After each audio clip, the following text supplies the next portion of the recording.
السلام عليكم ومرحبا بكم في فيديو جديد. اليوم غادي نهضروا على المؤتمر ديال ابل WWDC 2025 واللي فيه بزاف ديال التغييرات في السيستم باش خدامين لي برودوي ديال ابل واللي خصك تعرف عليهم، خصوصا الا كنتي كتستعمل الايفون، الابل واتش، الماك بوك ولا الايباد. كلشي كان كيتسنى WWDC ديال هذا العام خصيصا. علاش؟ حيت في الوقت اللي الشركات الاخرين ديال التليفونات انفيستيو مزيان في الاي اي ومقارنه معاهم ابل مأخره بزاف هذا البلان. داكشي علاش كلشي كيتسنى كيفاش ابل غادا تامبليمونتي الاي اي في كاع لي برودوي ديالها. اول حاجه خاصكم تعرفوها هو ان ابل دارت تغيير كبير في الطريقه ديال التسميه ديال انظمه التشغيل ديالها. يعني بالنسبه للتسميه الجديده لي سيستم باش خدامين لي برودوي ابل غادي يوليو كيساليو كاملين مثلا ب 26 باش يتماشى مع العام اللي حنا فيه دابا. بحال مثلا الايفون 16 خرج باي او اس 19، هذا العام ايفون 17 غادي يخرج باي او اس 26 حيت السيستم غادي يخدم العام الجاي في 2026. وهكا غادي يكون بالنسبه لكاع لي برودوي ابل. يعني سميت السيستم زايد حداها جوج ارقام اللي كيمثلوا العام اللي حنا فيه. بحال داكشي اللي دارت تقريبا سامسونج شحال هذا ملي كانوا دازوا من سامسونج اس 10 ولا مارس 11 ديريكتومون ل 20 ولا ل 21 باش يبقاو غاديين مع العام. داكشي علاش دابا سامسونج اللي خارج دابا هو سامسونج اس 25 نسبه ل 2025. هذا التوحيد ما غاديش يوقف فقط على كيفاش ابل كتسمي لي سيستم ديالها، مي حتى الديزاين ديال التيم اللي غتدخل به ابل في كاع لي سيستم ديالها في 2026 واللي ابل سماتو ليكويد جلاس بالعربيه الزجاج السائل، واللي في ما درتي في لي سيستم ديال ابل جايين لا في الايفون لا في الماك لا في كلشي غادي تشوف لانسبيراسيون من الزاج، كو سوا في لي غوفلي كو سوا في لا ترونسبارونس. يعني داكشي كيكون كلير وهاد الواجهه كتشبه الزجاج اللي كيكون ترونسبارون، فيه واحد الغوفلي صغير وفيه حتى لي زيفي ديال العمق وديال الضوء واللي كتعطي احساس بان كلشي كيتحرك فوق واحد السيرفاس ديال الزاج. وهاد ليفي ديال ترونسبارونس غادي يولي بالك فين ما مشيتي، كو سوا في البار الفوقانيه، في السنترال كنترول، في الويدجت اولا في لي موني، وحتى لي زيكون حتى هما تقدر ترجعهم ترونسبارون. وهادشي غادي يخلي التصميم ديال ابل موحد بين جميع لي برودوي ديالها. دابا ندويو على الاي او اس 26 اللي غادي يجي انستالي بار ديفو في الايفون 17 واللي بيان سير تقدر تابغريدي ليه الا كان عندك ايفون 16 15 14 13 وقيلا يمكن حتى ل 12. جا بزاف ديال التحسينات، ولكن الجديد الكبير اللي كيتسناو بزاف ديال الناس هو الدمج ولا الانتغراسيون ديال الذكاء الاصطناعي في لو سيستم. وديما بطريقه ابل كتشوف الذكاء الاصطناعي كيخدم في لو برودوي بلا ما تحس وبلا ما يقول لك هذاك راه اي اي. مثلا بعد لي زابليكاسيون ديال اي اي اللي غادي يجيو في الاي او اس 26 على حساب هضرتهم سيري وسبوت لايت ولاو كيفهموا هضرتك وكيجاوبوا بطريقه ادق. واحد اللعيبه زادتها ابل اللي واعره بزاف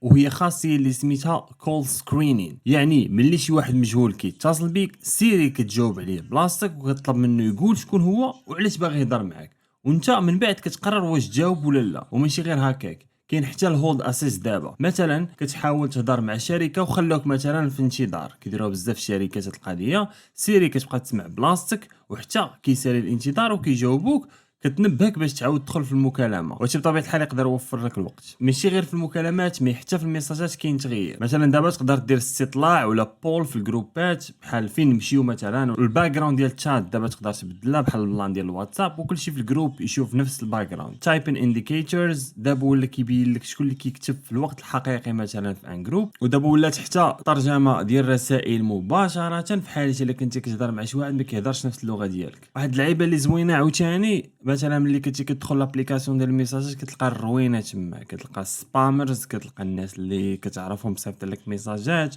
وكتلقى شركات الى اخره.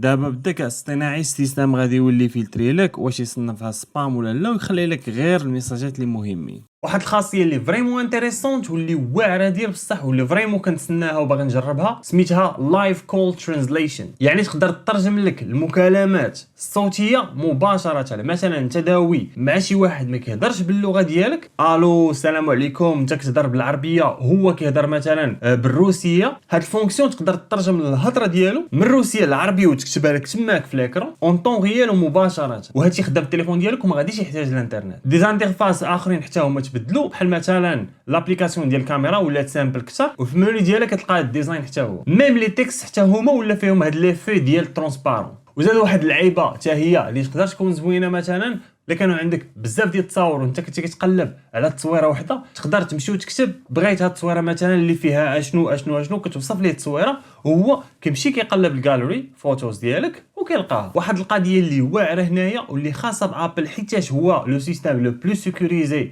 في العالم هو ان كاع الفونكسيوناليتي ديال الاي اي كتخدم بهم لوكالمون في التليفون ديالك، يعني ما كيكونش عندهم واحد الكونتاكت مع السيرفر برا التليفون ديالك، يعني الخصوصيه هذه دبليو. دابا نهضروا على الواتش او اس 26. هو سيستم اللي بيان سور غادي يجي في الابل واتش. واحده من الحوايج الزوينين اللي زادوها هي الحركه ديال هكا. تقدر مثلا لو وصلتك شي نوتيفيكاسيون ولا مكالمه انت ما باغيهاش، كتشوف كدير هكا كتيغنوريها. وحتى الريفي الا كنتي كديرو في المكانه ديالك تقدر حتى هو تسكتو هكا. اما الا كنتي كتخدم بها مثلا باش دير سبور وهذا، زادوا فيها واحد خونا سموه الورك اوت بادي، واللي كيعطيك معلومات على القلب، على لي كالوري، شحال حركتي، المسائل هادشي باش يزيد يحفزك ويشجعك باش تزيد تكمل، يعني تولي مسكونه. اما بالنسبه للماك او اس 26 هو اللي غادي يجي في لي سيستم ديال الماك، ماك بوك برو، ماك بوك اير الى اخره. هذا العام غادي تكون سميتو ماك او اس 26 تاهو، واللي حتى هو فيه تغييرات مهمه.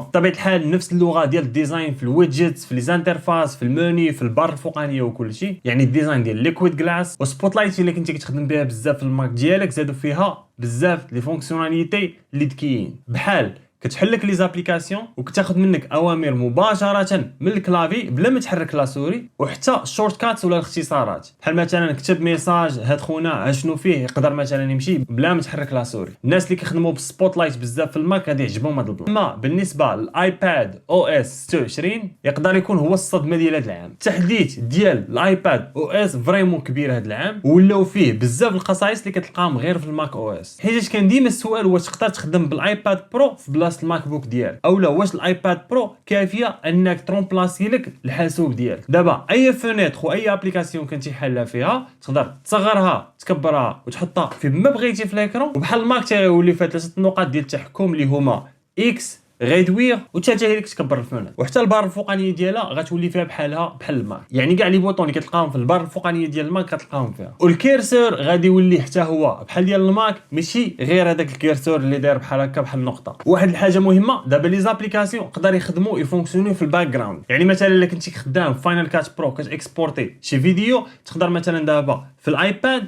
دير ليها غيدوير وتمشي تخدم في شي حاجه اخرى في ابليكاسيون واحده اخرى هو راه باقي كيتاكسبورتا في الباك جراوند. ودابا السؤال اللي كيطرح، واش كاين شي ذكاء اصطناعي هذا العام؟ وفي الدبليو دبليو دي سي هذا العام ما كانش عليه تركيز كبير بزاف، ولكن داروا شويه ديال الذكاء الاصطناعي في بعض المزايا، بحال مثلا تلخص لك التكست، الاي اي في لي ميساج، البحث في التصاور كيف ما قلنا، لكن بلا ما يسميوها ذكاء اصطناعي وديك الهضره كامله. كنظن ان ابل لو بيت ديالها هو تبقى تزيد لي فونكسيوناليتي ديال الاي اي كل مره بشويه بشويه في لي سيستم ديالها. هذا العام المؤتمر ديال ابل كان انتريسون صراحه، ممكن ما كانش فيه تركيز كبير على الذكاء الاصطناعي بحال جوجل ولا مايكروسوفت، ولكن شفنا بزاف ديال التحديثات اللي فعلا غادي يبدلوا الطريقه ديال التعامل ديالنا مع لي برودوي ديال ابل، خصوصا الايباد هذا العام. تقول لي انت تحت في لي كومونتير واش هاد لي ميزاجور كافيين ولا كنتي كتسنى شي حاجه اكثر؟ خلي الراي ديالك في التعاليق، وما تنساش لايك الفيديو وتابونا الا ديتي منه شي حاجه، وما تنساش تبارطاجي مع اصحابك الا بان لك في ما تبارطاجي. تهلاو.